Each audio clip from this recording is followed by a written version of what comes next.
Hello and welcome to House of Decline, a beautiful episode that we've got for you today. We're talking about cartoons, we're talking about authorship, we're talking about a lot of stuff, but before we get to that, I want to mention our Patreon. We're doing Patreon plugs right at the top of the episode. We didn't do it last week because we're not business-minded folk. We don't know about that stuff. Now we're doing it now. Patreon. Give us money. You get more content, bonus comics, fan requests, access to our Discord. There's a bunch of crazy guys and there's a bunch of crazy fun-loving guys in there. We're doing advertising. We're admin now. That's what we are.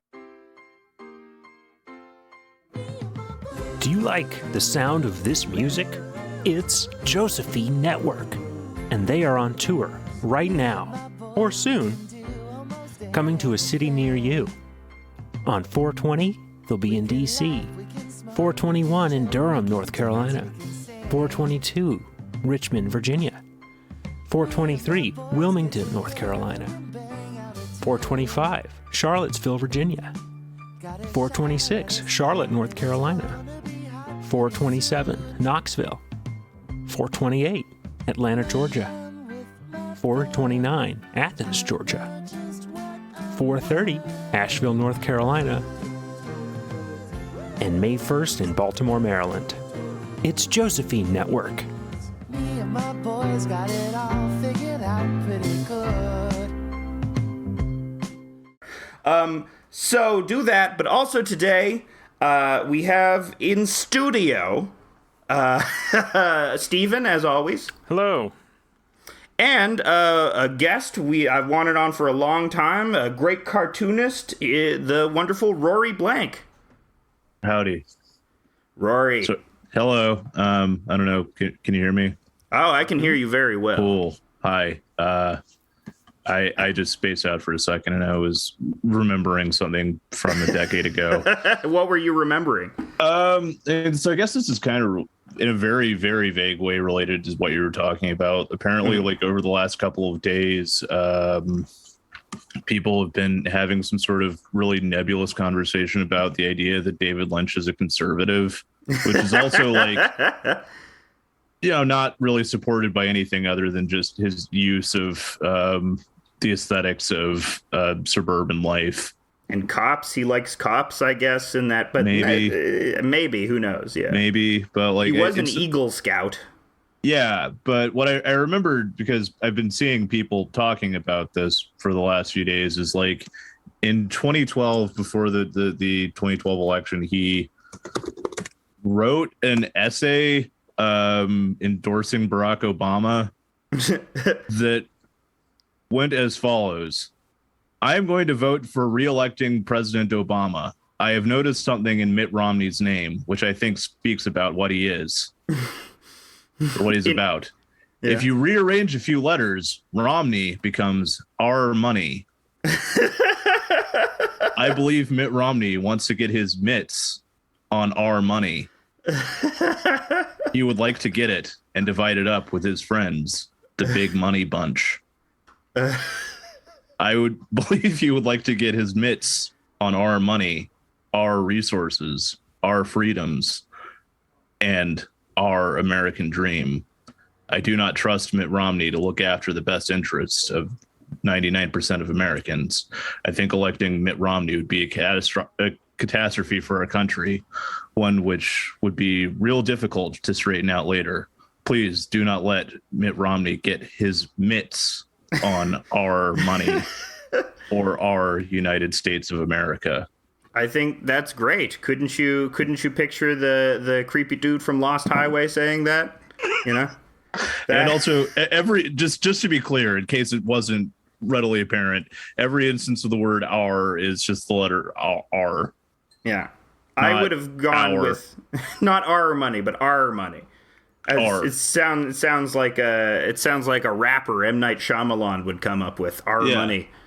I'm sure somewhere in the annals of 90s sitcoms there's a rapper named R Money.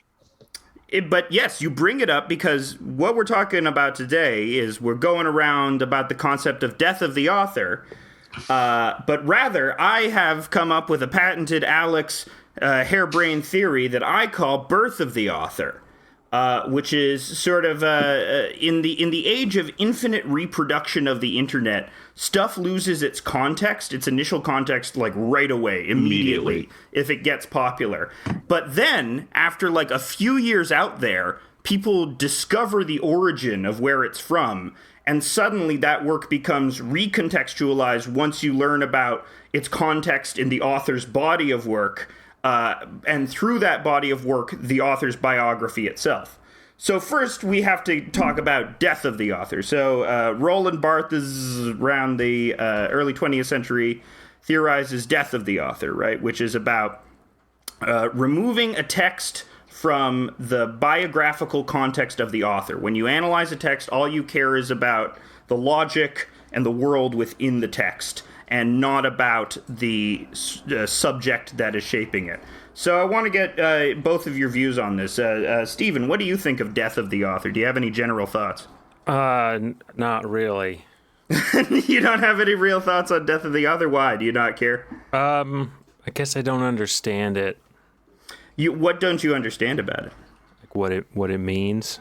Okay, so death of the author. Let me re-say again. The author doesn't matter. His biography doesn't matter. The information in his life is of no bearing to your analysis of a story that he has written. Is he one of these French guys who's like Derrida?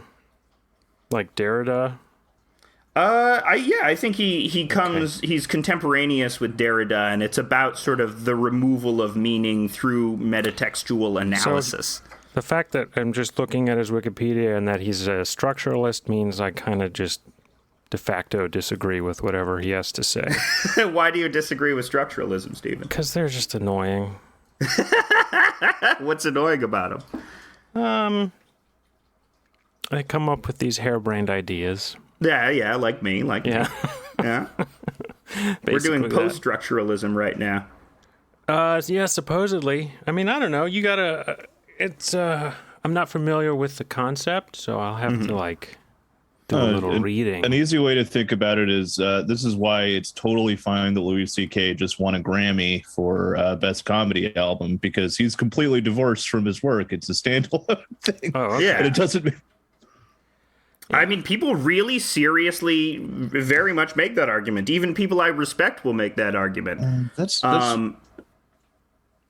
yeah, I mean, I can see like there being a argument for this being a real phenomenon in general, but that seems goofy with stand-up in particular, because you are yourself the product in that case.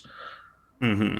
You know? And I mean, some people would argue that you're playing a heightened version of yourself, a character. So it while it does cosign to reality, it's not necessarily because it is heightened, it is divorced from it. But I think that's also an interesting point, because nowadays we have this whole parasocial atmosphere where it is highly important. It seems like we as a society have rejected death of the author almost wholly, because it seems very important to a lot of people that the author have sort of good moral values. To the point where, like you said, like with David Lynch, people even got, he's might be conservative. I don't know how I feel about this. This might, there becomes this sort of uncertainty about whether you can enjoy his work if you don't have the same biographical idiosyncrasies as them. So I think it's interesting. Simultaneously, like, it's very important to know like the exact degree to which every artist whose work you consume is a virtuous or evil person, but also like by dint of it being online, it is immediately removed from any kind of larger context and becomes a thing that gets immediately like rewritten and reformed and repurposed everywhere constantly. Like I pretty frequently find my comics with other text that people have put on them, and that's fine, it's whatever, other than like occasionally somebody will rewrite one of them to just take the nuance out of it. Like somebody thinks they're making a funny meme out of it, but they're literally just making the same joke that I made, but without any of the subtext. I love it when people do that. I love it when they make a worse version of the joke that you made. What's even worse is when they make a better joke. That's fine. That keeps me humble. Oh no, I'm instantly like, you showed me up, you bastard. I'll push you down the fucking stairs. You don't upstage me. Pretty much the only thing that actually bothers me in response is people like fact checking things. People who think that like you can't make a joke that is a lie. Yeah. Like yesterday, I reposted a thing made in 2019. There was just the classic trolley problem drawing, but with the guy who has his hand on the lever in the popular illustration, and laying his huge penis out across the tracks. Right, of course. Yeah. I saw this. It's very funny. 4 fucking people tell me yesterday, I don't think you could actually do that. I think your penis can do more than it's capable of. It's a fucking joke. It's a girl, yeah. Nobody thinks they can do that. Well, some people are what very do you think clever. You're proving? Some people are very clever, you see. The reason why I have you on is because I think you particularly have these moments in your cartooning career online where your stuff gets totally decontextualized and then recontextualized once they realize it's you, and it works within your oeuvre. So, generally, you do these daily comics, which are great. And a lot of the Rory Blank comics, they revolve around, like, interdimensional greasers and, like... frequently a Rory Blank punchline will be some horrifying existential truth is revealed, it will be a representation of a cartoon character, and then Bart's face will melt away, and then he says something devastatingly true. And I love that format. But it's funny, like, the stuff that gets away from you is the stuff that seems to be more meme formatted, or the stuff that's more easily memed because it's just like one picture, which tends to be memed more easily. So the first thing I want to talk about is something that you have your hands on, which is the Ted Cruz is the Zodiac killer meme, which is, there's dispute as to where this originates from. You yourself said that you weren't the originator of it. Yeah, I can give you like a pretty quick rundown of give me a rundown. What I'm aware of as being the history of it, which was... in late 2015, some people on weird Twitter started making opaque jokes about Ted Cruz being the Zodiac killer. But that was also like 2015 Twitter, so that didn't really that was still when that was like a more insular bubble and not like a thing that was recognized as being like a brand as much. Because like I fucking hate the phrase weird Twitter, because that is at this point a brand identity to some degree or another. And I mean, it was then to some extent also, but like much more so now. Like that is a concept that people like do. Like people try to write in Drill's voice constantly now. Oh yeah, absolutely. I mean, I do that. I'm absolutely guilty of that. It's so hard not to do that because it's just a great way to phrase sentences. But I mean, do that or like try to write like Longmont Potion Castle speaks or whatever. Yeah. But anyway, so some people are doing that. Timothy Faust was friends of those people. I don't know why I just called him Timothy. I think everyone who knows him calls him Tim. Saw that, and in February 2016, I was working on building a set for a show that I was working on with him, and he walked over to me and said, would you want to... Some of my friends have been making this joke online about Ted Cruz being the Zodiac killer. I think if we made some shirts of that, we could probably sell like 20 of them, and then we could like donate the money to abortion access or something. So the next day I drew the picture, I sent it to him. He posted it on Twitter immediately, and within an hour we'd sold 200 of them. Like a day later, there was an article. I think the first article about it was in Jezebel, but I might be wrong, stating like we'd sold like enough to donate like $2,000 to charity or whatever. And then the meme of Ted Cruz being the Zodiac killer just blew up. Like it was everywhere constantly. Like there was a month or so where like that was pretty much the only joke that I would see. People were tagging me in these posts that shit I don't care about. Like roses are red, violets are blue. Ted Cruz is the Zodiac killer. I don't fucking care. That fucking rules. I love bad posts. To this I love day, bad replies. Because of that fucking picture, people I know on Facebook will tag me in news stories about Ted Cruz doing something dumb. Because they You think, become the like, Ted Cruz because guy. because I drew a picture of Ted Cruz once, I give a shit what Ted Cruz is doing. Really, I don't care. I think he's a repulsive human being, but like the only thing that I would care about at all is if he like fell down a manhole and drank shit water and started shitting his organs out. That would be cool. Or if, like, I don't know, he trips and lands on a fire hydrant and it breaks his jaw. Or if a tree falls on him while he's jogging. Yeah. Yeah, he gets Madison Cawthorn, and him and Madison Cawthorn, get mad at each Greg other. Abbott. No, yes, governor. you're right. Madison Cawthorn was in a car accident. You're right. Greg Abbott was the tree man. If a tree falls and Greg Abbott doesn't make a sound. Presumably, ouch, he said while that was happening. So was your reaction? We sold enough to donate $69,000 to an organization called the West Fund. Nice. Which also is worth noting because, like, pretty much immediately after that picked up, like, people started saying, including, like, in some coverage of it, that the money was going to Planned Parenthood. It was not going to Planned Parenthood. It never was going to Planned Parenthood. It was going to an organization called the West Fund, which, rather than providing general sexual health stuff, including access to abortion, the West Fund is an organization that just helps people of low income, like, afford abortions. Or people who are in areas that are away from clinics afford to go to a clinic. So even your charity was decontextualized in that. Yeah. It was made into like the much more media friendly sounding thing of like Planned Parenthood, the big friendly organization that everybody likes, that is attached to like I guess a more mainstream idea of like virtue.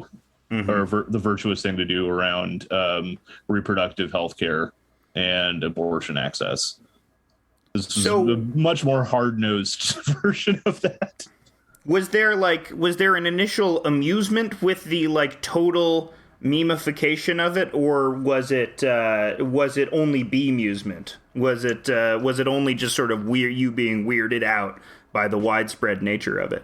I thought it was pretty cool immediately, but I also by itself, the reason why I don't do a comic with recurring characters, like I don't do something that has like a cast of characters in it. Why every comic strip I do has new and different people in it with some like occasional returning characters is because I get tired of seeing the same thing very quickly. Absolutely. I don't like hearing the same joke more than a few times. I don't really like big memes in general because I get tired of a joke before people get tired of telling it. There is the phenomena where a meme becomes so widespread that it becomes funny how annoying it is. I think of something like the Rickroll, where it's like I can get Rickroll today and I'll still like close my eyes and smile.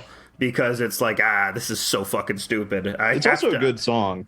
Yeah, it's just, you can never be too mad, because you've been taken to a good place. Wait, real quick. Yeah. Just going way back around to just explaining the concept of the death of the author. A good way to contextualize that, Steven? Yeah. A good way to contextualize that, I guess, would be like, I don't know, Fight Club. Like Fight Club is about a guy who wants to destroy a bank. Yeah. It got picked up as like there's a very easy way to read like an anti-capitalist critique in Fight Club. Not even going to elaborate on that. Yeah. But the big group that Fight Club is popular with is like weird manosphere guys. Yeah. Who also don't Matrix. see the intensely homoerotic subtext. Yeah, the intensely homoerotic subtext, and then also that like ultimately. So it's very homoerotic film, and then also it's about a guy like rejecting and then ultimately like embracing a woman at the end. So he needs on some level, but it's also written by a gay guy, so like you can't. And that's why they used "Where Is My Mind," because Frank Black needed Kim Deal. He needed her. Yes, that is incontrovertibly true. You could. Are we getting off on some Pixies conversation? We can have a Pixies sidebar right now. Do you like Frank Black solo albums better or the Breeders better? Breeders. Yeah, me too. Kim Deal is a better songwriter. Yeah, I agree. Musician. I agree. Singer. I agree. She just has this air of cool about her, where Frank Black seems kind of like desperate and sweaty in a way that's kind of compelling. I do like him for that because I am desperate and sweaty. I mean, that's like a compelling character, but like that's not going to be the one that you want to identify with publicly.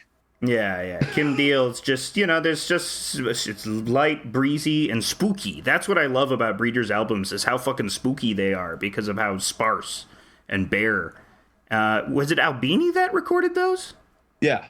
I think that's probably more than anything, like Pod is like his magnum opus. His current Twitter activity is his magnum opus. He's a left-wing guy now. He's hanging out with Flores now. He's very funny right now on Twitter. Yeah. God. Just the other day, I was rewatching the end of their that one concert video that they did, where like they closed by playing Jordan, Minnesota. Is that the dance? Yeah, the one about like the town of pedophiles. Is that a Big Black song? Yeah, the Big Black song. It's the first track on the Atomizer, but they closed their set with like an 8-minute version of it where they started smashing their instruments and then started throwing fireworks at the audience, and there's like just black cats exploding on the stage. Actually, like Albini had like picked up his guitar, was just screaming into the chords and then just hitting it and stuff. I really love how ashamed he is of Rape Man. I think it's so funny how ashamed he is of Rape Man. That was a funny thing. But, talk about how stuff gets away from you. I bet a bunch of, Albini's stuff is liked by people that he probably finds unwholesome because it has that sort of, fuck you Midwestern pissant attitude. I was actually watching an interview with him like 2 days ago while I was packing orders for my store, where he was talking about how one of the main reasons why he ended Big Black was because he felt like people were showing up who didn't get what the point was and were, I think the way he phrased it was something along the lines of contributing to the darkness that we were trying to criticize or something like that. Yeah, absolutely. Because, you write songs about guys. You're writing songs about horrible guys. Yeah. And you're writing about them because you think they're funny, because they represent, something wrong with the world. And then the people that, they actually genuinely like these guys and sympathize with them. But, some part of me is also like, should they be denied that? Should the jocks who ended up liking Dead Kennedys, should they have been cussed out? Well, definitely the Nazis should have been cussed out. I'm glad Jello did that. But Jello was also, it's funny if you listen to, like, Give Me Your Convenience or Give Me Death, he's like, the jocks had it in for us. I hate the jocks. But I know plenty of jocks that like Dead Kennedys because for the same reason they like Rage Against the Machine. It's like pump up. It's good pump up music.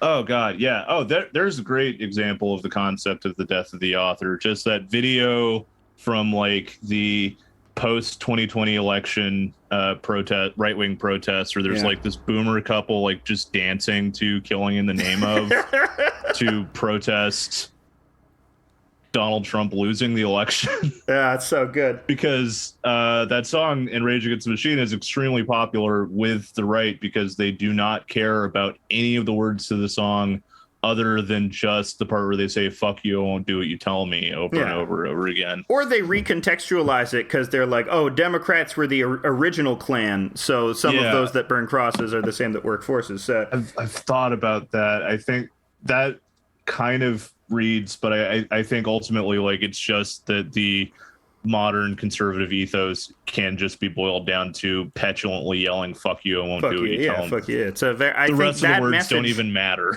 Absolutely, but that message cuts across all boundaries because it is at root sort of taps into this anti-authoritarianism that we all have, but tap into in different ways. Yeah. Or the Matrix movies. That's another example of death of the author, where like the phrase "red pill." Yeah, absolutely. Yeah. It's loved by right-wing bastards, but it's basically it's a huge meta trans allegory. It's a huge it's basically an allegory for HRT. So you never know what's going to happen. You also originated another one. Wait before that. Okay. Just to like put a bow on that on the Ted Cruz thing and how that relates to the specific thing that you wanted to talk about, which was that pretty much like I want to say about 3 days after we put up that shirt, other people started making versions of the shirt with sometimes just directly copying the artwork that I had drawn, and sometimes doing like variations of it that were still like very clearly compositionally based on what I had drawn, but like they would redraw it so that, you know, at that point you can't do anything about it. But just like the second that anything becomes popular online, like people are going to try to grab a piece of it as a thing that they could possibly make money off of. Is there some part of you which is like, okay, you know, more everyone's trying to live in this terrible capitalist hellscape, try and get your nut in any way possible? Or is there a part of you that's like, no, fuck you, this is, you know, make your own gravy? Wow. I mean, I it's more depressing to me than like something that I'm actively upset about. There we go. I just sent to the chat. I typed in the words Ted Cruz was a Zodiac killer on Google and then went to shopping. And this is your art, and this is not your store. Art. Yeah. No. There's another one on TeePublic. Yeah, that's fucked up. That's really fucked up. This one's great because they found the image and they did not remove the black background. And it's a white shirt with a black square around the art because the art is white.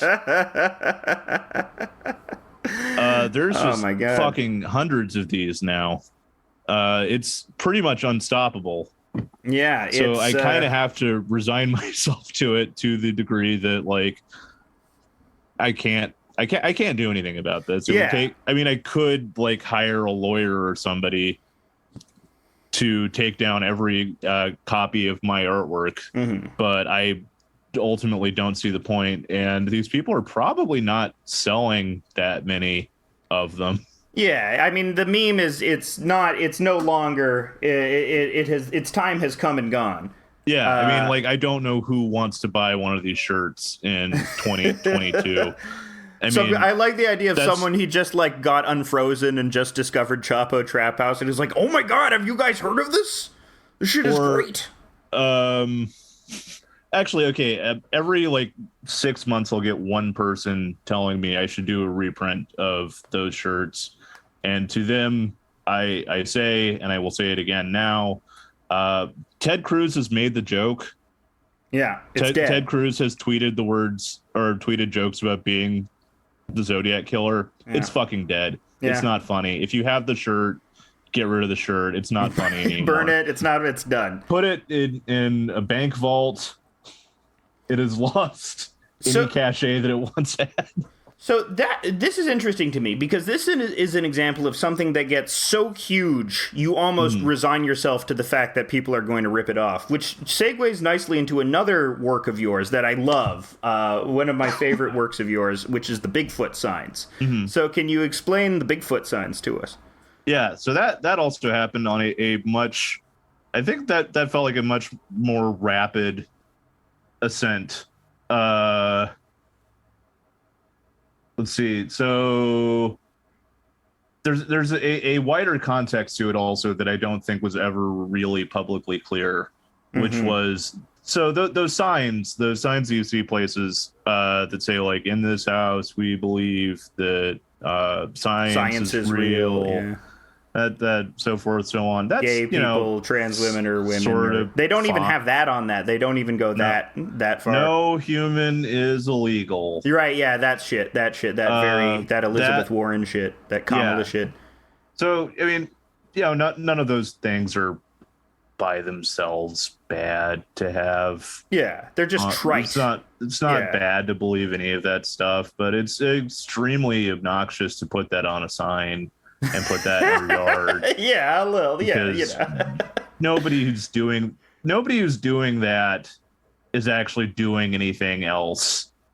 They just like the kind of tying back to what we're talking about with like the idea that David Lynch might be a conservative. Mm-hmm. It is not only important that the work that you consume be by virtuous people, but on some level, some people need everyone else to know that they themselves have the virtuous thoughts. Mm-hmm. So and you use just the art. You put them all on a sign. Yeah. And ultimately, what those signs in my head mean is you are gentrifying a neighborhood that is full of poor and or non-white people, and you want them to look at your sign and think, oh, they're one of the good ones. I only ever see those signs in historically lower income neighborhoods where rent prices are going up. The only fucking places I see those signs are where, like, you know, a historically black neighborhood that now has 2 black people in it. Mm-hmm, mm-hmm. But they have the sign, so it shows that, I'm sorry, I didn't mean to gentrify your neighborhood, but look how good I am. You know, but what really got stuck in my craw about it was that, spring 2021, the city of Austin had a ballot measure that was to ban people from camping outside or sitting on the sidewalk for too long or sleeping on the sidewalk. Mm-hmm. Basically a bill that banned being homeless. Yeah, it's a classic anti-vagrancy law, which is outward. They were outlawed in a lot of jurisdictions because of how blatantly anti-human they were. Yeah, we just got one of those a year ago. Yeah, about exactly a year ago right now. Yeah, because the Bigfoot sign thing was a year ago. Mm-hmm. So you know, I looked at the polling information on it, and a lot of Democrats voted for that. Sure. Voted for the bill to make it illegal to be a unhoused person. Mm-hmm. And you know, you go outside, you look at their yards, and they have these signs saying no person is illegal. Yeah. But also you can't sleep outside. It's hypocrites. You made people That's what illegal. I say. That's what I call them. Is hypocrisy in its purest form. I wanted to make fun of those signs because they annoy me, but I also didn't want to make a joke about the contents of those signs. You know, there have been other attempts at Photoshop, or there have been other like efforts to Photoshop those signs to say like much more pissy sounding things like, in this house we believe in virtue signaling over. shut the fuck up. Yeah. So the best way to go about like just making fun of the sign itself without necessarily like saying anything bad about, you know, the ostensibly wholesome or like decent beliefs expressed by the sign or whatever. Trying it's just make at least, It's to just replace the text with something absurd. Yeah. And so the phrase "science is real" made me think Bigfoot is real. So I changed. So I changed the entire text of the sign to being about wanting to have sex with Bigfoot. Right. And I posted it while I was coming down from being extremely sick from my second shot of the corona vaccine. Went back to sleep, and then a couple hours later, it had like 10,000 likes and retweets or whatever. People then really responded to the Bigfoot signs. Really responded to it immediately. Also, just the text on the Bigfoot signs in and of itself is very funny. So it's like it was a perfect storm. You captured the zeitgeist of irritants at these sort of do-nothing signs, and you also were able to construct a pretty darn good joke. I gotta ask, were you aware of the numerous ebooks on Amazon about having sex with Bigfoot, such as Bent Over by Bigfoot, by Maggie Lent, Sex with Bigfoot, of course. The one that's just called that. Who's the author there? I was not aware of Bigfoot in erotica outside of Chuck Tingle. Right. quite a lot. I Googled it, and Satisfying Bigfoot's Nightly Desires. That's by Layla Sparks. Here we go. Satisfying Bigfoot's Nightly Desires. Bigfoot is a Foot Big by Maddie McNeil. Trapped and Spread in Bigfoot's Cabin. There's a lot, and they have reviews too on it. Like, how old are these? Are these pre-Rory Sign? I don't know. Let me see if I can find a year. 2018. So I think so. Yeah. Yeah. Oh my God. Yeah. So there's a big Bigfoot sex community. I mean, I was aware broadly that there were people who had a sexual interest in Bigfoot. I mean, there was like some guy who was running for, I think, a statewide office position somewhere in the United States who like. Yeah. There was a big story about him, about people discovering his Bigfoot erotica and being perturbed by it, and that also overshadowing that he was a MAGA guy. Mm-hmm. It's just a funny thing. The idea of having, I don't really like, I like making fun of fetishes, or not making fun of, but like making jokes that involve fetishes that are unfulfillable. Mm-hmm. Because I think there's a wistful quality to that. Yeah, there's a dreamer's quality. Like more than I think it's like, I don't think that it's dumb for some. I don't think it's like horrible that somebody wants to be stepped on by a giant woman. I feel sad for them that will never happen. Yeah, I mean, regular sex is already funny. So, adding like a weird fantasy on top of it is also very funny. Yeah, fantastical paraphilias are very charming. Absolutely. Vor comes up a lot in my comics because I think shoving someone entirely into another person's ass it's just funny. I know it's great that you get off from it. I'm very happy for you. It's also very funny. Yeah. But yeah, I think there are so many more. There's keep coming with the Bigfoot titles. Keep coming. There's one that's interesting. It's because it's seduced by Bigfoot and ravaged by the Yeti. So I guess like their brothers tag teaming you, they're spit roasting you. They're teaming up. Satisfying Sasquatch. It's good. It's alliterative. Yeah. Bigfoot and the BBW. Bigfoot and the BBW. Gotta get that's good. Great. That's great. Good.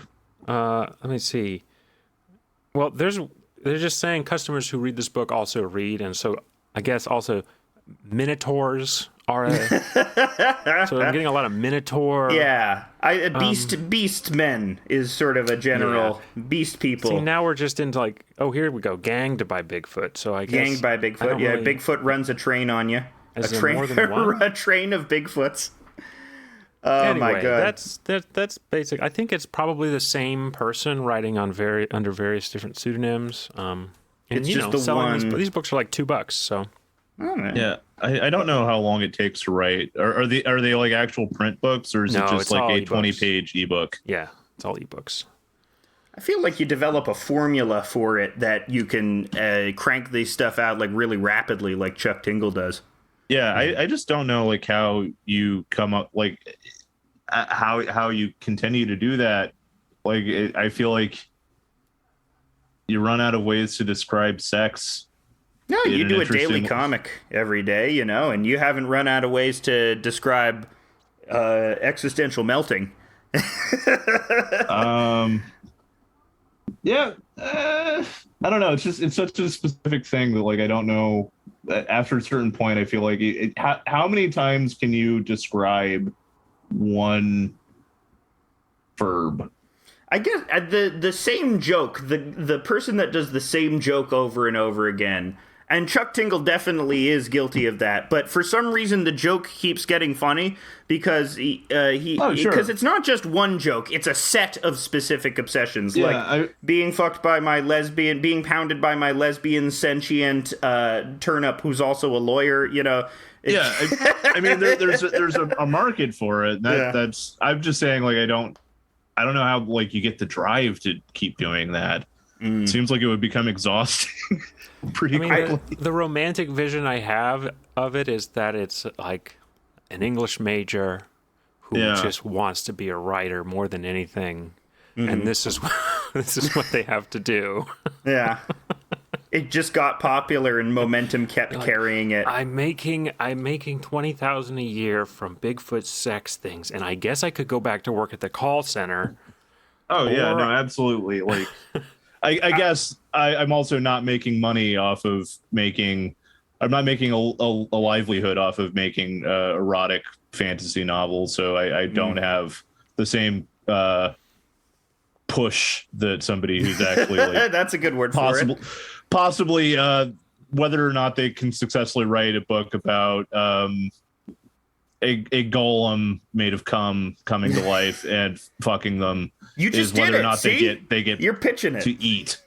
Yeah. That like, I don't have that gun to my head. I like that. Oh, I gotta come up with more cum metaphors of babies not getting their milk money. It would be terrible if it's just some like elite rich lady out there who's got more than enough money pumping out Bigfoot erotica, and she's just appropriating it. She doesn't need the extra income. No. Well, that's what buy more diamond rings. She uses her Chuck Dingle money. It's actually Lena Dunham. That would be. Yeah. Oh no. Oh yeah. no. Also, people Go keep there. making. I don't know. I'm still thinking about that, and I just started thinking about. This is not related to what we were talking about. But Yeah, just, go ahead. I get weirded out sometimes thinking about the fact that people keep making pornography. Like porn is fine, but there's so much of it already. Mm-hmm. I don't know. Anything else. I don't know why. Like, I mean, people continue to make new porn, and people continue to buy new porn, and people continue to watch new porn. Mm-hmm. But there's so much that exists already. Like, there's more porn than you could ever watch in your entire life. Chances are there's at least 10 hours of whatever your specific fetish is already. I feel that way. I guess. I felt that way about music for a while, that there's already so much music. Like, why keep making it? That was when I was sort of discovering that I liked 80s music, and there was just band after band that I kept finding that I'm like, was blowing my mind. Yeah. I feel like there's more constant innovation in music than in pornography. Like, I don't know, usually like the biggest limb they'll go out on is like a few years ago, somebody thought it'd be cool to step incest. And then that suddenly dominated the market to the point where like everything has to be step incest now. And now you can see like people desperately trying to figure out what the next thing is. And the best they can come up with is, what if I got stuck in a washing machine? What if I got stuck under the table? I mean, there's also, I love the descent into specificity. Like, do you know Pantsed Guy? Yeah. Yeah, I love Pantsed Guy. But apparently that's huge. And people keep consuming it. Like, here's me getting pantsed as Jason. Here's me getting pantsed as Freddy Krueger. Here's me getting pantsed at the mall. And, you know, each one, it's like, it's iterative and keeps building, and people keep egging them on. I'm also like, I'm mufos with a bunch of hentai artists on Twitter now, because there's this respect I have for them. There's this intense respect I have.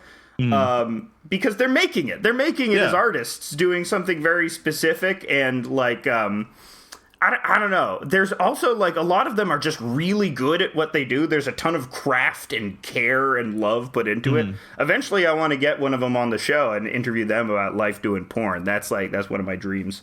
Get somebody who makes their living off of doing like furry commissions. Oh yeah, absolutely. Because like that is also like I know several people who probably wouldn't want me to say their names because it's not what they do, but like I've known a lot of people who have made or like have kept themselves afloat by doing furry art under a pseudonym at some point in time or another, because furries are generally pretty discerning about what they like in art and also want to see their fantasy made real. Yeah, and are also inexplicably wealthy a lot of the time because they're all computer programmers.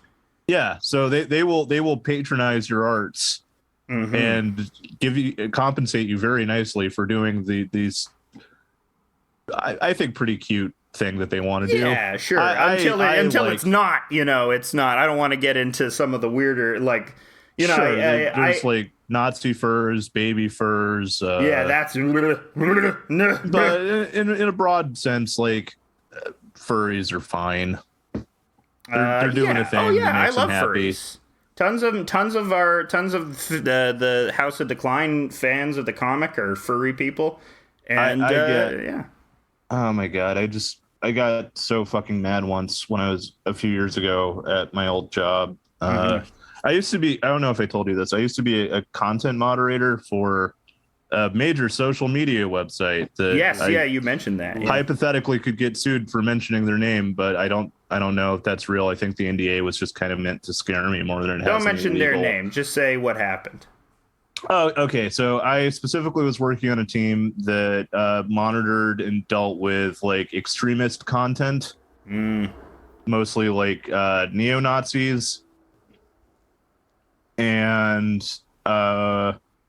one day in the group chat, my job was just like, look at this guy, notice if he has like an SS tattoo on his face. Right, yeah.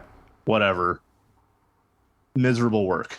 Yeah, awful. One day somebody who was on my team in the group chat posted a picture of like there was a puppy play convention in town. Yes, pup play, which is sort of furry adjacent, but it's sort of its own thing. Yeah, which like they were posting it like, oh my god, look at this shit. Oh god, it's gross. And then everybody else in the group chat was going like, furries, gross. And I just snapped and like very loudly said like, all right, we look at fucking people who like think Adolf Hitler was right and should have killed more people every day, and you're fucking upset because like somebody got a boner watching Disney's Robin Hood. Yeah, and that colored the rest of their sexual life. Yeah, it's ultimately harmless, which is why it's fine. I mean, but it's this thing that's rooted deep in the internet since something awful. You know, it's just always been we hate furries. You know, death to furs. I mean, a lot of the old something awful people that I know to any degree, like, have said that they regret making fun of furries. I have a friend who was like part of this big thing that was in a thread a few years ago, or like a decade or like 15 years ago, where he and some of his friends went to a furry convention, and somebody at the furry convention recognized one of them like having a something awful shirt on, and the furries like cornered them and tried to like make them give them their video camera that they had because they didn't want to be harassed further by something awful people. And there's like this big long thread about like this horrible fear-loathing thing that happened at this furry convention. And I was talking to this guy about it. He said it was like one of his biggest regrets in his life. Yeah, that he was harassing these people. Yeah, you're doing active harm to people that aren't harming anybody. It's and something that I noticed while I was working as a content moderator is that like a lot of right-wing people, like, I don't know, you'll see this come up in Stone Toss a lot. There's a lot of ire. There's a lot of ire focused on furries. Yeah, because furries are a group of people with like a kind of goofy sexual proclivity. Yeah, that it's easy to paint as being degenerate. Yeah, and get people on board with that. And then you segue them to thinking, you know, furries are bad. What about gay people? Yeah, what about gay people? It's in the same boat. It's the same thing, right? Yeah, it's that escalating. Furries are used as like a wedge to massage people into a general disdain for things that aren't, you know, very bland heteronormative stuff. Yeah, it's the classic, you know, you're different, so we exclude you, and which becomes the clarion call of online fascists as well. And so you know, I would way rather side than with the guy who wants to like draw Donald Duck sucking Bugs Bunny's dick. Yeah, absolutely, because it gives him joy. My response would be to the Facebook. Oh shit! Delete that. Remember to delete that. My response. Oh no, it's fine. It's fine. A friend of mine talked to like a big journalist recently. Put his full name in it. It doesn't actually matter. I work for Facebook. Hell yeah! I was a content moderator for Facebook. They paid me the same amount that the gas station outside of town paid people, but I had to look at. I would vomit and cry every day. That's much worse than my last job. I'm going to replace all of that with this nice little Bone Jail theme song that I wrote. You don't have Also, to worry. I want to repeat. I had to. I didn't want to.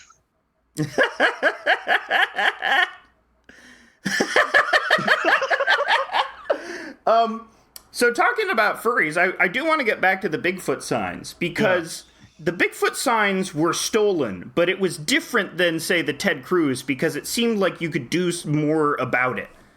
Or there was, like, because it was a smaller meme than the Ted Cruz thing, you still retain that sense of ownership over the Bigfoot signs. Oh, like, what was your I've had experience a with worse time trying to remove Bigfoot stuff to the point that I've given up. that? That sucks. What was that experience like? Okay, so that also like happened pretty much immediately. I made the post. It got like it blew up pretty quickly, and then immediately like got reposted to Reddit without my name attached to it, and then started going around on big meme pages like, I don't know, what's that one, like Trash Can Paul or whatever. I don't know that one, but that's it's one funny. of those like big Instagram, like the meme. fat Jew, or what he was before people clowned him out of time. Same zone. So yeah, that got posted there, and then it just started going around and around and around. Mm-hmm. And I decided to like make actual signs, because at that point, like, fuck it, might as well do this. And to make a point, because like my entire initial goal had been to ridicule people for like saying no person is illegal, while also criminalizing people being unhoused in my city. I decided to use it as a way to raise money for a local charity that provides shelter and work for unhoused people. Yeah. Once again, like, using it for your beliefs. Yeah. I mean, it's half that I realized from the Ted Cruz thing that like a great way to, or that if you have something that like touches people enough that they're willing to give money for it, then that's a great way to funnel money to causes that you care about. But it also like gives me the grounds to be a huge asshole to people who are ripping me off. But because I could say, if you buy this bootleg product, you are stealing from homeless people. Yeah. But people did it anyway. Oh, yeah. And they kept doing it. Stop them. The second that anything becomes popular online, you lose like any sense of ownership of it, because people don't care who made it. It's just, but the object exists. There is that thought. And while I would say I'm fully like, fuck the people who steal from you, and fuck them because they are taking money out of homeless people. But there is that part of you. It's like the same part of you, like when you get scam calls from a guy who's clearly in India, where it's like, man, you're fucking me over, but I don't want to be rude to you because I'm certain your life is terrible. And, you know, there's that, it does that same inkling of sort of cosmic karma ever get to you when you think about the people who are so desperate they're willing to steal your work? Or do you think they're probably just shysters? I don't know. I genuinely think, like, I can't guess where these people are. I have no way of knowing. It's definitely like more vindicating in your head if you imagine that they're just a shyster who sees like a way to make a quick buck off of something being popular. But like there are probably people who live in areas where there's less money and are probably people who otherwise would be doing the job I was just talking about having, because those are a huge part of the labor market in those countries. If you live in Manila, Facebook will pay you 14 cents an hour to look at pictures of people getting blown up.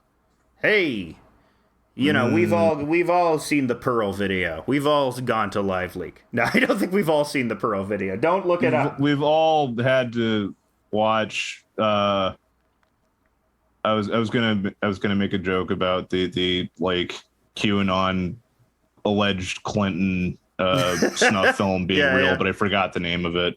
There was an is there an official drip. name? I'm just gonna start telling people. I'm gonna start telling people that Frazzle Drip is real, and I saw it. Frazzle Drip is real. I did see it. The P tape is real. I saw it. I think also the Bigfoot signs. Another facet of Death of the Author that I want to get into is parody. Because parody is an interesting thing where if something becomes transformative enough, it takes on a mantle of the author that transformed it. And you had a recent hit which you sold a bunch of T-shirts on, which was your design of the "That's All Folks" Porky Pig coming out of the face of the lady from Uzumaki, Junji Ito's Uzumaki, whose face gets absorbed by a spiral. And you cleverly had noticed that, this sort of looks like the Warner Bros. Thing that Porky Pig erupts out of. And a bunch of people agreed with you, and it became very popular. Yeah. Is there ever any sort of, when you make something like that, because you've done a couple of things like this where you sort of mash stuff up, recontextualize it, and that's like a very popular genre of also like T-shirt design on the internet as well. Do you ever fear like legal action from either Junji Ito or Warner Bros. On stuff like this, or is it like it's parody, you're protected by that? So I know that it's parody. So like this also goes back to the thing with people ripping off the Ted Cruz thing. I can tie these two things together. Part of the reason why like I can't do that much about people like doing knockoffs of that joke, other than that joke exists broadly in and of itself, is that copyright laws are different for clothing. Pretty much you cannot copyright clothing. Interesting. And so like that law exists because like, otherwise somebody could say that they have a copyright on pants. Yeah. You have to pay 5 cents to Jerry Pants every time you buy pants. It would be like the birthday song situation, but with, being able to not have your dick out in public constantly. So you can't copyright clothing. You can put a copyright on like what are the exact lines on a drawing. So if somebody like redraws the image entirely and it has like their hands, their brushstrokes across the entire thing, their hand is in it, you can't do anything about it from the perspective of just being a copyright holder. The only way that you can actually do anything is if you can make a case that it is damaging your brand.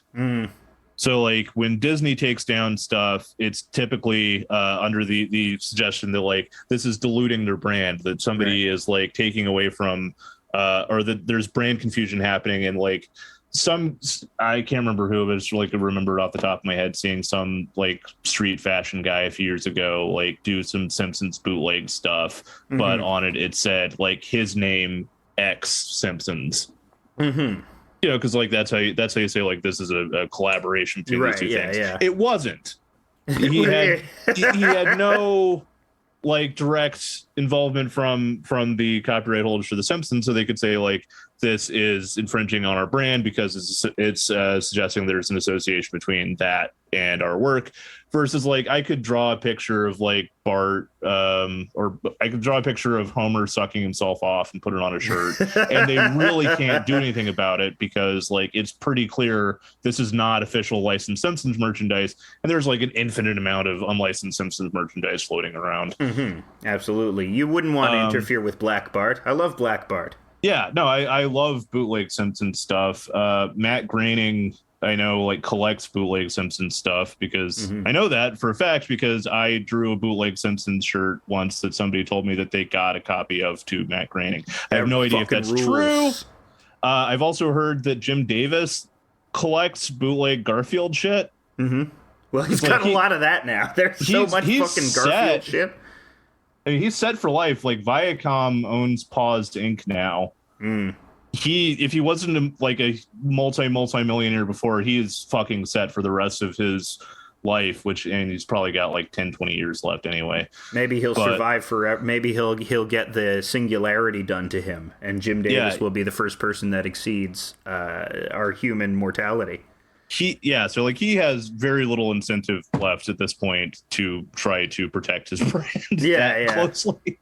I mean, I'd like to get to that point. That would be like a joy to just see people steal my shit and to not like care about it or to have it in the back of my head. I mean, to some degree, like in my own comics, I foolishly don't put any branding on them. Like I don't put the website on it, but that's almost in anticipation that they will be stolen without attribution, and that if people really want to find more of them, they'll seek it out. So there's this idea in my head, if it becomes sort of hard to find, it becomes a little journey for people on the internet, and they end up liking it more, which is my weird strategy. But that sort of goes to my general theory of birth of the author. Discovering the source of something, and then having it recontextualized by the rest of the author's work, it becomes this sort of pleasurable event. The example that I used earlier before the show, which you don't have a context because you already knew the strip, was Branson Reese. No, well, two examples. Casey Green.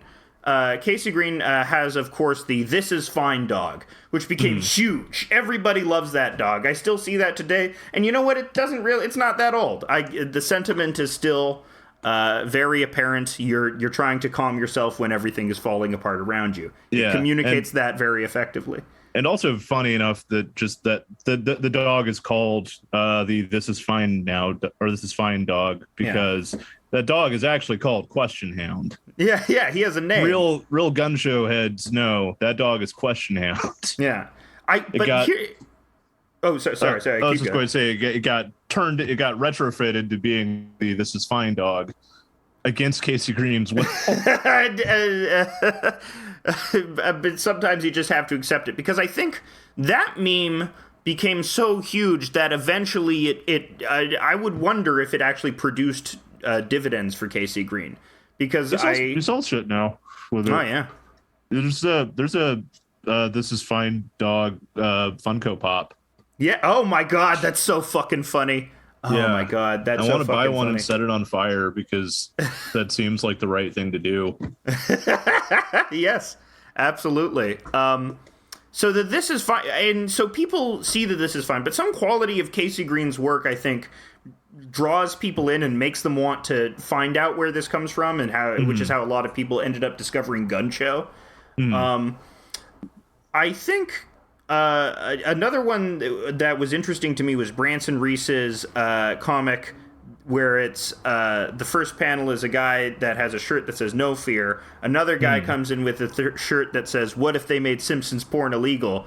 And then the guy's shirt in the first panel changes to "One Fear," which is very funny. But it's like it's easy to see how that became a meme format, because you just have to change the text on the middle guy's shirt. And what's funny is the original is so much funnier than any of the copies. It's very funny how people rediscover it, and they're taken aback by how funny the actual thing was. And through that, people discover Branson Reese's work, which is really great. Both of those cartoonists, everyone, if you haven't already heard of them, you should check them out. Casey Green and Branson Reese. Classics. And it's KC. Absolute classic. Yeah, Casey. The letters Casey. Yeah. Casey Green, who I think, like, genuinely more than any other cartoonist, his work is just like at the core of the internet. So much of what he's done has gone through what is popular culture now without people ever realizing that it was him. Oh, this actually... He's done so much shit. Another example which I find really interesting is, do you know about the Chubby Mary comic? No. So there's this great comic. It's this beautiful, wonderful comic, and it's about the death of this astronaut called Chubby Mary, and her last flashes before she succumbs to the vacuum of space, where she imagines herself safe on a planet with her husband. And what's amazing to me about this comic is it was really popular on early 4chan. Like, really popular. It was like the ultimate feels comic of 4chan. And it was only like, and this was me at 16, you know, being like Habbo Hotel raids and, you know, fuck Scientology on 4chan before it got really Nazi-y. And it was amazing to me that this comic... they weren't making swastikas during the Habbo Hotel raids. Yeah, okay, yeah. You're right. Like, I was 16, okay? Too. I was stupid. I was fucking too, dumb, okay? I was dumb, know what all right? happened. I know too. Okay, yeah. But then it became apparent that they weren't joking. You know, we all thought they were joking, but at any rate. But yeah, so these fucking Nazis love this fucking comic, right? Which is amazing. The most cynical people in the world, especially people that had previously been raised on something awful internet, found this great emotional pause in this comic. And it was 10 years later that I discovered the author of this comic is fucking Rebecca Sugar, the shit. Steven Universe person. Damn. Yeah. I'm genuinely shocked because I'm actually looking at it right now. Yeah. And I did not see that coming. Like, Yeah. I've seen some of her other drawings, and this does not. That's not what I. Yeah. Yeah, because she did this when she was like a teenager or something. But it's interesting. It's really good. Yeah, too. no, it's an amazing. Like she was very talented right from the beginning. Yeah. And she got the show at 25 or something like that. So, yeah, but rediscovering that and like seeing how it fits into this entire oeuvre of like sentimental cartoons that really speak to people on a very like quintessentially wonderfully sappy level. You know, it became much more wonderful. She also has this great one about a brother getting hit in the head, and they can only communicate through Simpsons references. She's very good at crying. It's really good. Crying cartoons. I love Rebecca. I unironically, wholeheartedly enjoy Steven Universe. And I think Steven Universe is great. Yeah. More gay cartoons for kids. More gay cartoons. I've heard that the fans of it online are kind of obnoxious, but I also just don't look at that. Yeah, don't use fandoms. Tumblr. That's another interesting thing about the author is like when a fandom starts altering how a work is perceived as Rick well. and Morty. That was Rick and Morty. Rick and Morty Tool. Hey, The explosion watch of it. Rick and Morty has been so fucking weird to me.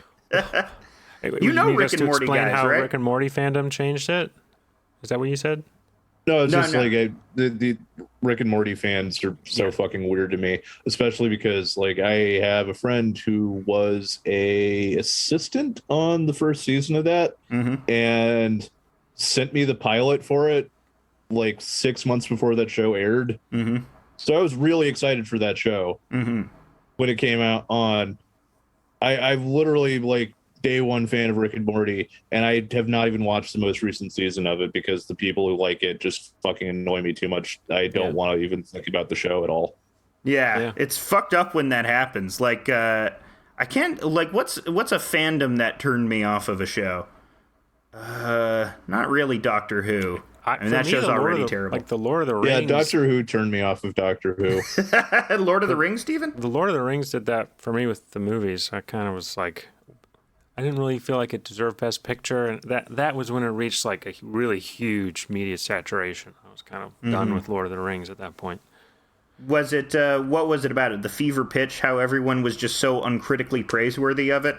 Yeah, because, come on, like, the movies aren't that good. Yeah, the Lord of the Rings movies, I actually made this comparison recently. It's sort of, so between the Bakshi Lord of the Rings and the new Lord of the Rings, it almost feels like the Dune movies, where one is super creative but structurally a mess, and the other one is very structurally competent, which is why everybody likes it, because it is able to get like all of the beats of the story in there very quickly and efficiently. Which is why it ends up being more popular, but somehow less creative. It's less weird. Like the Bakshi Lord of the Rings is so much weirder and artistic than the Jackson Lord of the Rings, I would argue, but it makes no sense. It's I think I've told you this previously. Like I can't really evaluate the Bakshi Lord of the Rings film because I think I saw it when I was a kid, but as I've told you previously, I cannot watch Ralph Bakshi movies. Because one time when I was like 7, I had a flu and my mom thought it would be cool to show me wizards. While I was like, I had a temperature over 100 degrees. I was hallucinating. And then suddenly there's this thing on the TV with like orcs and swastikas. And it made me throw up like on myself. And now anytime I see like any of Ralph Bakshi's stuff, like just I have this conditioned response where I just immediately feel like I have to throw up. Yeah, I think there's this uncanny quality to the rotoscoping. I don't know if that contributes to it in any way. Oh yeah, it also like it just kind of makes me feel seasick the way like stuff, especially because it's very cheaply done rotoscoping. So like stuff kind of seems unstuck from where it's supposed to be. Like that's the quality I like very about fluidly.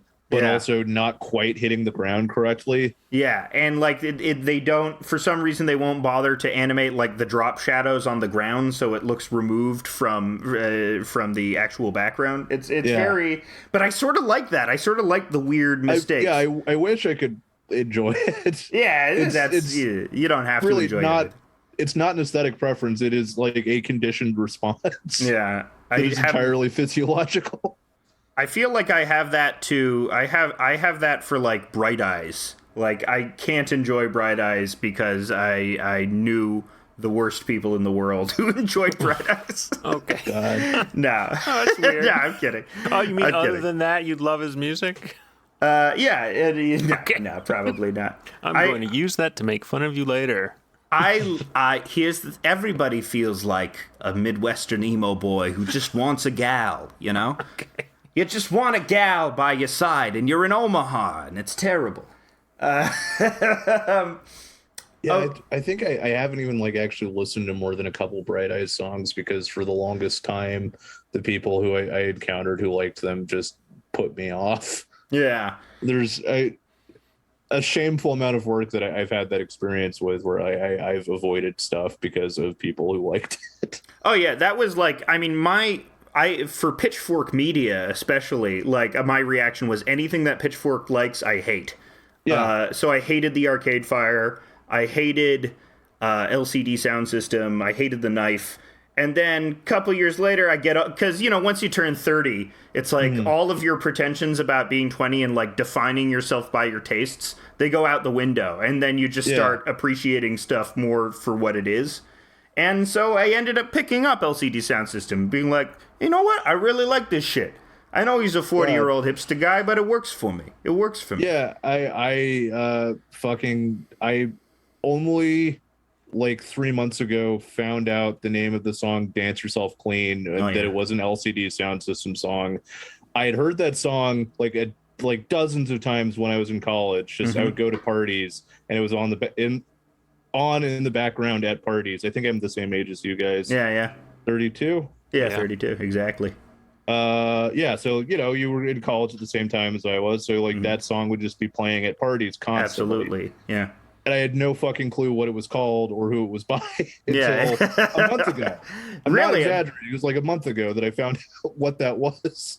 Once again, an example. I completely divorced myself from anything like that because Pitchfork was the website that gave Andrew WK's first album a bad review. Oh yeah, fuck them for that. Only degree to which I care. One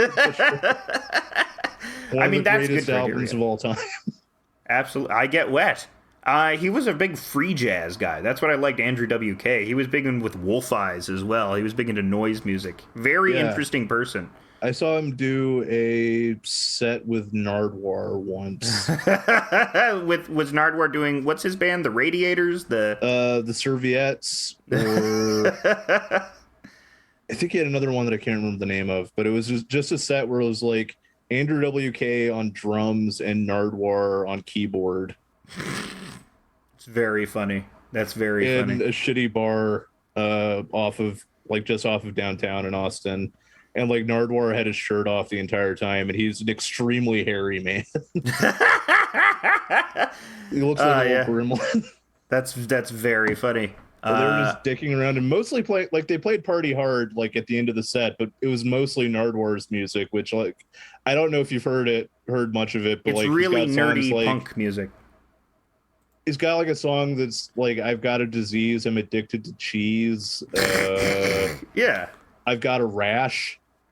It's sort of like Dead Milkmen level goofy ass punk music. It's more rudimentary than that. Like one of the songs is called like "Welcome to My Castle," and it's just him in a high pitched voice singing "Welcome to my castle, welcome to my castle" for 3 minutes straight. There's no other words to the song. I can't believe he didn't make it as a musician. No, Nardwuar is great. A Canadian cultural hero. Yeah. One thing I wanted to talk to you about, because I like to get different artists' opinion on this, especially because we've had an artist on the show, good friend, a friend of the pod, Stevie P, who is an NFT artist and did make his nut on that. For me, my opinion about NFTs is Yes, there is a negative aspect to them, but the reason why I don't do them is less out of any sorts of altruism and more because the audience I've cultivated would kill me if I did them. So it's less this sort of high-minded moral thing and more just a practical consideration. Is like, look, I could sell them out now, but I'm like fucking myself with this group of people that like this cartoon, so I just can't. My hands are tied on that. I think you are very like morally opposed to NFTs. I see a lot in your work. I really hate that shit. Yeah, I would like you to. What do you find very morally opprobrious about NFTs? So there's a few things. To begin with, just fundamentally, like it's based around cryptocurrency, which I also hate because the fundamental idea of cryptocurrency is about like trying to push a like right libertarian or to use their phrasing anarcho-capitalist idea of how money should work, that like you know, because like a lot of crypto first like started gaining traction as an idea after or like when Occupy was happening, which was a weird time because like there's suddenly this huge crisis of capitalism, but the left has been so heavily suppressed for so long that like people don't really have the language to describe what is happening. And so you just end up with like a lot of really, really goofy ideas coming to the forefront where like at the time there were a lot of people talking about bringing back the gold standard. Libertarian, Ron Paul, B. Yeah, so like it was as much as it was also like a gateway for a lot of people to like go towards left politics and for that to kind of start to reassert itself in a very fragile way, which is still, I think, starting to happen more than actively happening. Like in this year, we're starting to see like a resurgence of the labor movement that like where shit's unionized, like that is like the coolest thing that's happening right now to me, but like that is still very much just starting to happen. You know, so at the time you got like crypto started to gain traction as an idea, and it was based on the idea that like money would be better if it was divorced from the government entirely. Yeah, just have completely private money. You still see this argument, like in Spike Lee's crypto commercial. Yeah, did you see that? It was funny. Yeah, it was fucked. Yeah, right when NFTs first started gaining traction, I made a post on Twitter, or not on Twitter, on Instagram, which I have more followers on Instagram than on Twitter. I only bring that up because like if I ever like talking about like talking to my audience and having a big audience or whatever, I don't think that I'm not operating under some delusion that like I'm a huge deal because I have 9,000 something Twitter followers. It's that like that is much more is happening on Instagram. Anyway, I made a post saying I don't like NFTs.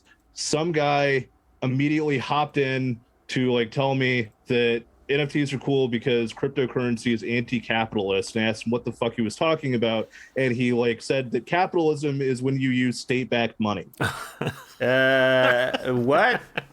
That was literally. I'm not endorsing that argument. That was. It's just that like state-backed money is used to fund the police, and so that's capitalism. That has and so when you use different currency, you're doing anti-capitalism. Okay, that's the logic of a Kelly cartoon. That's but this was a serious guy who like seriously thought that was had this definition of capitalism that I've never seen anyone else have anywhere ever in the entire history of economics. Sometimes you gotta just make up your own shit, you know? Sometimes you gotta feel your own oats, you know? Fuck Ricardo. Fuck John Locke. I don't need any of this economic history. I can make my own. Capitalism is when you use state-backed money. That's what it is. My problem, when NFTs came out, I was initially like, that's kind of a cool idea. I want to apply that to every single digital file. And I thought that might be cool because it would change the paradigm of computing. What I realized was happening was that it was just encouraging the financialization of art, which I do not like at all. And that's when I just turned me off hardcore. I don't really even think you should, like, I don't sell my music, or I have a Bandcamp now, but like, I don't want people to buy my music. I just want you to listen to it because it's not mine anymore once I put it out there. And for this, like, retaining ownership of something and documenting ownership on a eternal decentralized database is so stupid and pointless, and all it encourages is spending more money on something that should be free. That's basically my opinion. Yeah. So yeah, fundamentally I don't like the idea of crypto itself. Two, I feel weird about the financialization of art. Specifically, like NFTs, like just encourage you to make art as a speculative asset for somebody. Yeah, exactly. That bothers me a lot. I feel less bad about selling stuff that I make just to the end that, like, I don't.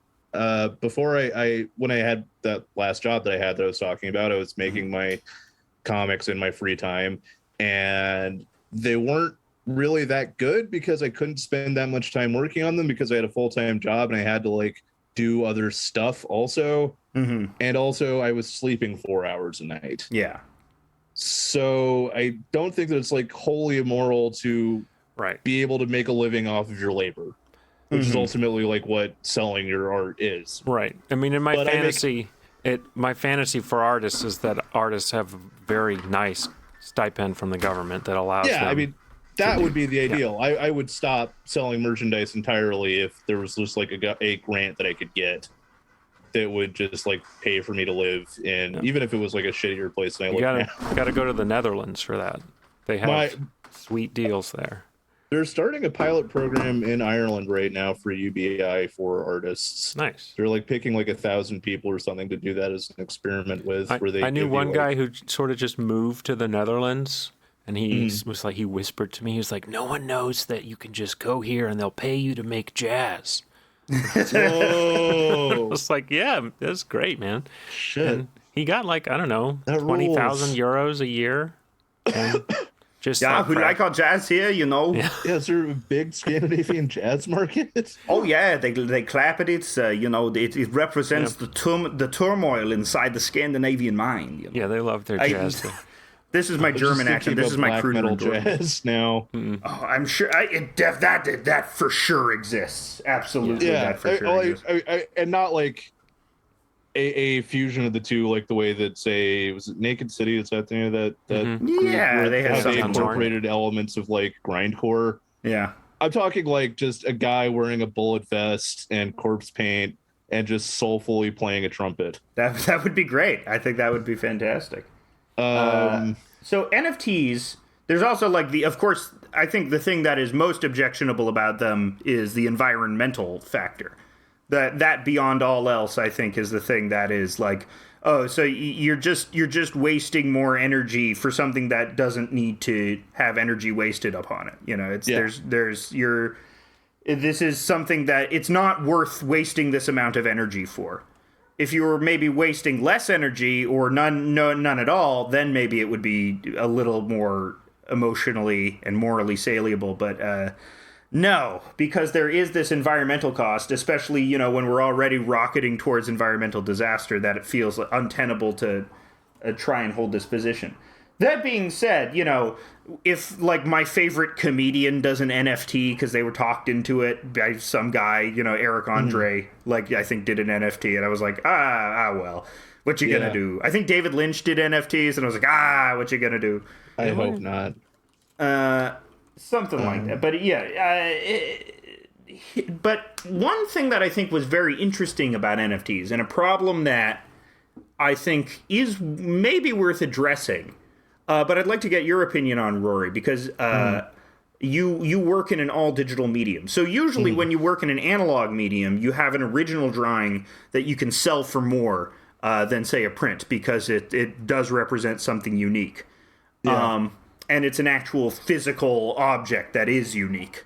I do actually make prints. And, like, I have risograph prints. I make T-shirts, and I put out, like, a physical print zine. I like tangible content. Yeah. But those are also things that are based around being cheaply reproducible. Yes. That's the specific thing for me, is that I only want to make stuff that can be cheaply reproducible. I don't want to make something that's, like, a $600 one-off piece. And that's all available at roryblank.bigcartel.com. Yes. We will do plugs at the end of the show. roryblank.bigcartel.com.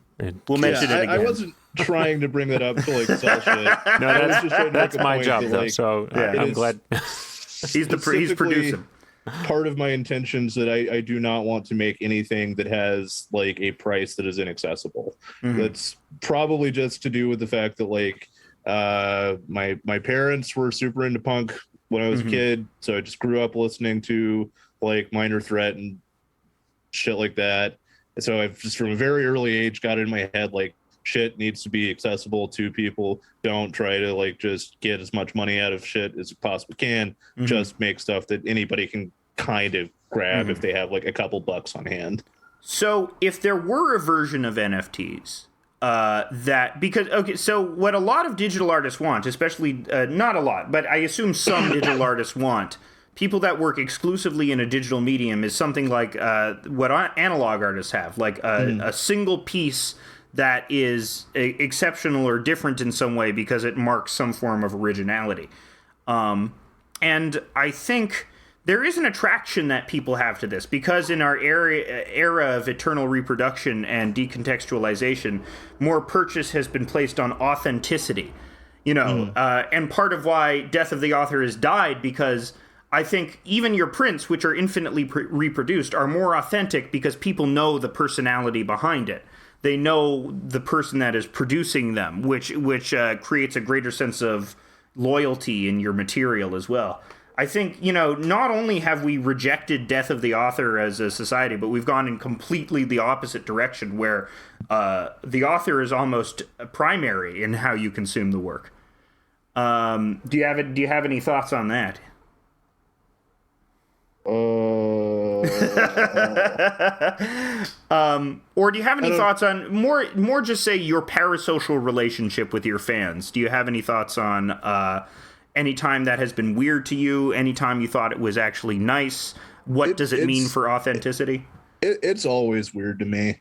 I get freaked out immediately if I realize that like I feel immediately uncomfortable with people having any kind of relationship with my work beyond just they think that my drawings are cool. To that end, it's actually very hard to find significant information about me anywhere. Like I occasionally I'll just tweet out something that I think is funny that I've remembered from my past. Like I don't know. One time my mom came into my room because she read a news story about a dude injecting saline into his balls, and she like had to warn me because this guy like inflated his scrotum so big that like his dick had gone into his scrotum like a turtle going back. Yeah, it was a tube dick, like the kind that I draw. Yeah. Just like like a turtle going back into its shell, but with its cock. And my mom thought that like I needed to know about that immediately because she was worried that I would do that. To this day, I cannot fathom why she thought that. Moms, they get it in their head. Or when David Carradine died, she immediately came into my room to tell me not to try to choke myself. That's good. That David Carradine boy, he was on Kung Fu. A reverse World's Greatest Dad. That movie is fucking awesome. More than anything, she may have put that idea in my head because I had not been considering that remotely prior. Now every day is autoerotic asphyxiation day. I'm just constantly choking myself a little bit no matter what I'm doing. I'm doing it right now. Yeah, but beyond that, like, what do you know about me as a person? Yeah, other than you make cool cartoons and have cool taste and stuff, not that much. No, but that's all you need to know for your public persona, really. Yeah, there are people that like I don't know who will just constantly be adding me and stuff, like they're talking to me normally, like we're having a conversation, and it scares me because I don't fucking know who these people are. Yeah. Or where they came from. I appreciate that they like my work, but that's not even like a good way to try to befriend me. No. Scary. See, I have a little more time for those people So, okay, this is I'll talk to them sometimes. We're already over. We've talked for a very long time, but I'm gonna get. I had this roommate who was actually a very popular singer in East Africa. He was a big East African singer, and he had stalkers. And he told me these stories about having stalkers. But this guy is a very exceptionally good-natured guy. Like he's very like. Responsive to that, and he had this habit of turning his stalkers into his friends. One time he got catfished by a guy, but he was so genuinely nice that the catfisher stopped catfishing him in between it and was like, "Oh, I'm sorry, man," and then he became friends with the catfisher. So this is the type of guy that he is. And I was asking him about stalking because I was like, I saw him recently, and I was just coming up in Twitter followers. And people were starting to do this to me. And he sort of said something that resonated with me, which is look, everyone's just trying to make a connection, right? Yeah. You know, people are really sad and lonely and desperate, especially if they're on Twitter trying to make friends, which is like, it's okay to indulge them sometimes, which is sort of, but obviously it gets to a point very easily where it becomes freaky and intrusive. So it's a fine line. I like talking to people. Yeah, I enjoy talking to strangers a lot. When I'm working downstairs, because I have an art studio in my garage, which is directly facing the street, strangers will walk up to my door, and they're not people who know who I am from my work. They're usually unhoused people who just want somebody to talk to, and I will stop what I'm doing to sit there and talk to them. Mm-hmm. What I specifically don't like is that I, to some degree or another, have a brand personality. But that's also like an essential part of making art online. Yeah. Because of the fact that like I'm not in a newspaper, so I'm not like part of a package. Yeah. It's just you need something that people recognize immediately. I have to have some sort of online persona that is as much a part of the work as the work itself. That's an unavoidable part of being a independent cartoonist or artist of any sort in this day and age, is that you have to like be something. And I think that's a great place to wrap up. I think that perfectly sums up, my idea that essentially now more than ever, the author is injected into their work, which is an easy way to sum up what I was saying at the beginning. Rory, I like though just the idea that some of my stuff goes around without attribution, because it's fun to me to imagine somebody just seeing it and thinking, "Oh, that's nice," and then moving on with their day. Absolutely. Absolutely. Well, Rory, do you have any plugs? Okay, God, I have shit. All right. So let's see. I'm on Twitter at Bone Jail. Somebody else has at Rory Blank, and they got banned. So that sucks. It's not me. Not me. I'm not doing like a ban evasion account thing. Somebody else is at Rory Blank, and they are permanently suspended. Initially, my screen name was at Piss Castle, but people kept tagging me in like piss fetish stuff, so I turned it to at Bone Jail. On Instagram, though, I am at Rory Blank.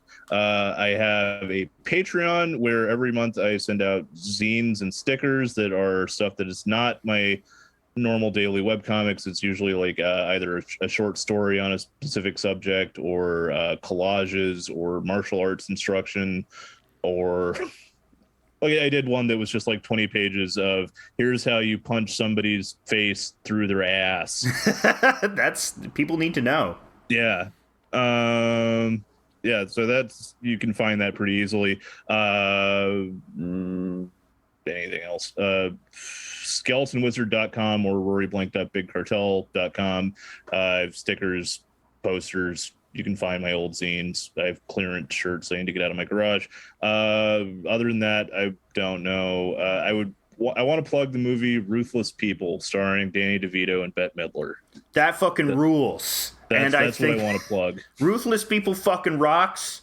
I watched it for the first time a couple months ago, and like, I brought it up to my parents, and neither of them have seen it. And you're the first person I've spoken to who's actually seen this movie, and I'm confused by that because it did well at the box office. Yeah, it's one of those movies you catch on TBS or when TBS was still a thing. It's so fucking funny. It is such a funny movie. It was written by the guy who wrote My Cousin Vinny, and directed by the guys who made Airplane. Yeah. It's got Bette Midler, Danny DeVito, Bill Pullman in his first role. Judge Reinholds.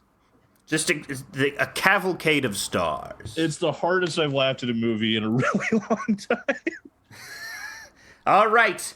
House of Decline, Rory Blank, Ruthless everybody, People. the links that Rory mentioned are going to be available in the description of the podcast, so just go there if you don't want to use your fingers. And I'm hoping we can take us out with my little 20-second song that I wrote 15 minutes before the show. I think it would be beautiful. I think it would be beautiful. And it's called Bone Jail.